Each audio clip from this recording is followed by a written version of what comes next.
Apple and Wikipedia are both suing the UK government, basically going against the UK government. Now, why are they doing this? Well, they are doing this, I'll put it very simply, because the United Kingdom government is a bunch of Karens who don't care about people's privacy, security. They want to control everything, to see everything, to surveil any person. Now, obviously, they can't, see what's on every person's devices, but the UK government wants to be able to, go to a company like Apple and request information, very private information, like, text messages, images on a specific individual, and just acquired information that way. And that's what I kind of did. And guess what happened? Apple said, no, fuck you. We are not compromising our security just so you can ensure your national again security.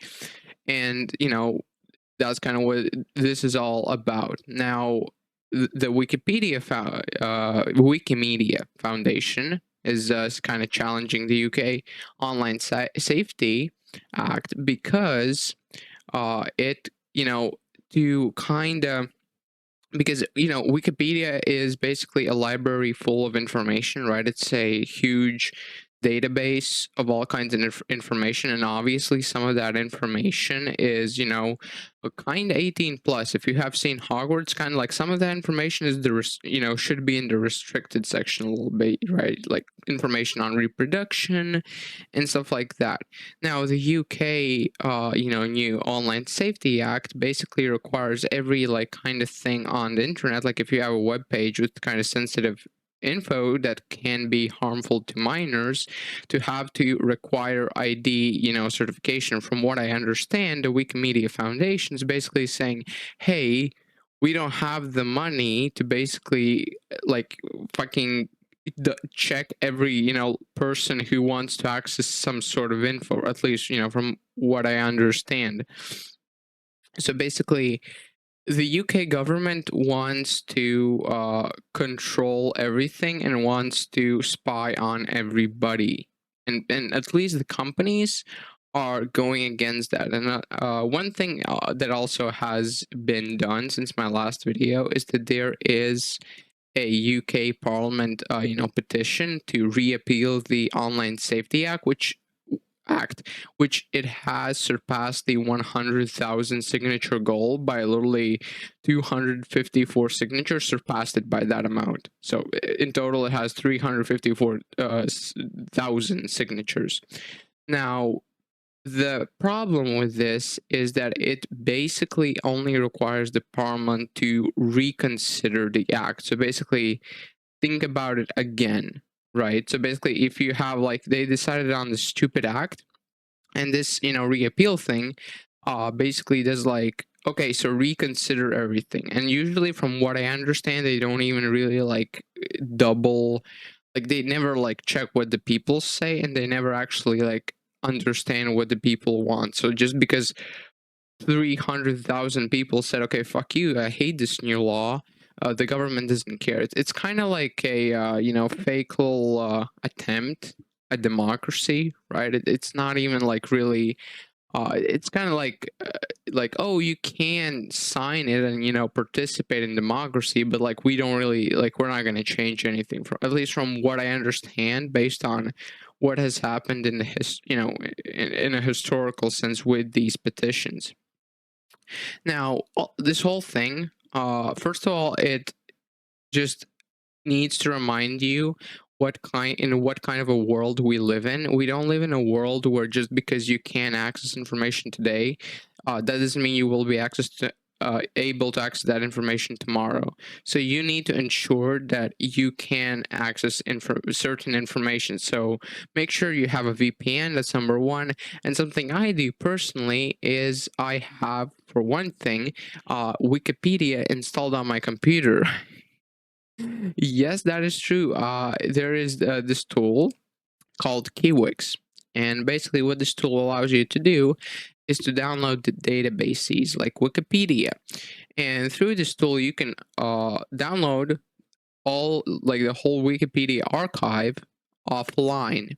And if for some reason Wikipedia goes down, or there is a ID check required to access information, don't worry, you have it offline. You can, still check all of these things on your computer offline. So one thing I really encourage is to make sure that, content information that you enjoy, that is not like, for example, if you enjoy watching a Netflix movie and you really enjoy that movie and you will want to rewatch it, definitely do try and download that movie, buy the DVD or something like that, right? And ensure that even if the service goes down, at the end of the day, you will still be able to play your game. You will still be able to watch your movie, to read about some sort of historical thing that happened 200 years ago, right? Because the internet, it's kind of in a fluid state, right? It's kind of like always ever changing. Nothing really on the internet ever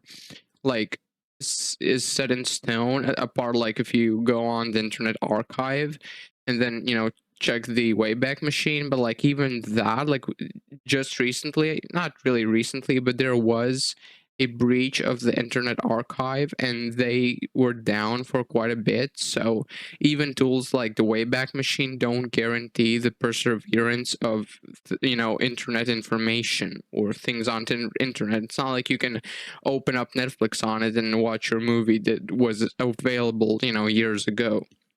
So that's kind of that thing. But yeah, and another thing is that this whole thing is very Orwellian. It's very Orwellian. It's very um, it's very dystopian. But obviously, I think this is something that just always happens with humans, because humans at the core always crave power over other people, power over themselves, right? That's why there's a lot of problems in the world, is because people, they just want power. That's why a lot of people, for example, in online communities who are moderators, sometimes overuse their kind of power, their abilities, just because they really enjoy being in that power state, and that's why they enforce stupid rules, because they just like to be like in power. So that's one of the, like, if you're gonna have a government, at some point that government is gonna start doing things that are not good for the people, but that are good for the government. And this is very Orwellian. Basically what's happening is that the internet is going from a place where you can access the internet privately and alone, to a place where you can just simply never be private, where you have to upload your ID and the government can access information on you at a moment's notice, which in my opinion is never a good thing, and that should not be okay. I think the internet, as I said in my previous video, should be a very private place. It should be a place where if you want to watch something, you don't have to upload an ID, you don't have to make a fucking account, you don't have to do jack shit, because it's the internet, right? You shouldn't have to upload any kind of personal information, whether that be your email address, whether that be your phone number, whether that be your identification card, to access anything. Like, I think a lot, like, obviously if it's behind a paywall, then it's a different story. But things like we all know that are currently behind walls of ID shouldn't require those kinds of walls. But yeah, if any of you have read 1984 or Animal Farm, we will all know exactly like what kind of where this is going, like kind of the trend. Obviously it's not as bad as 1984, but that's kind of the direction it's going in. And I think if you've read Animal Farm, which is a book by George Orwell, I think this will Animal Farm shows it the best, because in an Animal Farm, basically, if any of you haven't read the book, I'll quickly give a breakdown. Basically, there's this farm, right, with animals, and the animals are being, in captivity, owned by this very big bad farmer. I forgot what his name. I think it was like George or something. And basically, or John, I don't know. And basically, this farmer, the animals, they do an uprising and they, scare the farmer away. They like throw him out of the farm, because he had the animals living under a very rigid totalitarian regime. And after the farmer is gone, the farm is in a very kind of free democratic state, like full democracy, full freedom. And over time, over the years, laws, things start to happen that slowly remove the freedom of the animals. Basically, what's better for the animals is no longer what's better for the animals, but what's better for the pigs. What's better for the 1%. It kind of slowly, one rule after another, and then at the end they're back at where they started. And I think this is kind of similar to what's happened in the book. Is basically you have like actual dystopian regimes like North Korea, and we have the Soviet Union, and Germany, Nazi Germany. And basically, I'm not saying any of this, like, I'm not saying the UK is like that, but like the amount of surveillance those, regimes had is slowly creeping into, the UK and the rest of the world, this kind of full surveillance over people. So yeah, so that's kind of my take on this whole thing, right? Basically, Apple is taking legal action, and Wikimedia is too, because like obviously everybody understands that these laws, they don't, first of all, they don't protect children, because there's like 100 different ways to get around this. One of these is just they can just snatch their parents' ID, or an older brother's ID, upload it, and boom, they have full access, right? It just makes it a little bit more annoying, a little harder.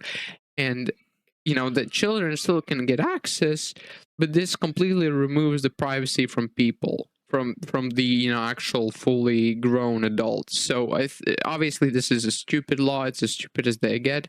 And people are petitioning against it, but again, the UK government, will it really change something? I don't know. I think only after a huge, like, kind of not resentment, but huge kind of uprising and movement against this kind of stuff, will maybe something actually will change, or after they elect another official which actually kind of says, okay, well, I understand the situation, what y'all doing is stupid, right? And only then will something start to change. But yeah, so I think this whole situation is just in general a little sad. It's not the best situation, I will be honest, and I hope that this doesn't last. I hope that at some point these governments will just kind of not really wake up, but just start changing the way they do things, and start actually valuing privacy. Or otherwise, people are just going to move to other places. Like, people are going to start moving into the dark web and stuff like that to communicate, rather than this web, because this web is surveilled. But I'm not an internet expert, I'm not a computer expert by any means, so I hope that what I said kind of makes sense, right? I hope that it's at least semi realistic, right?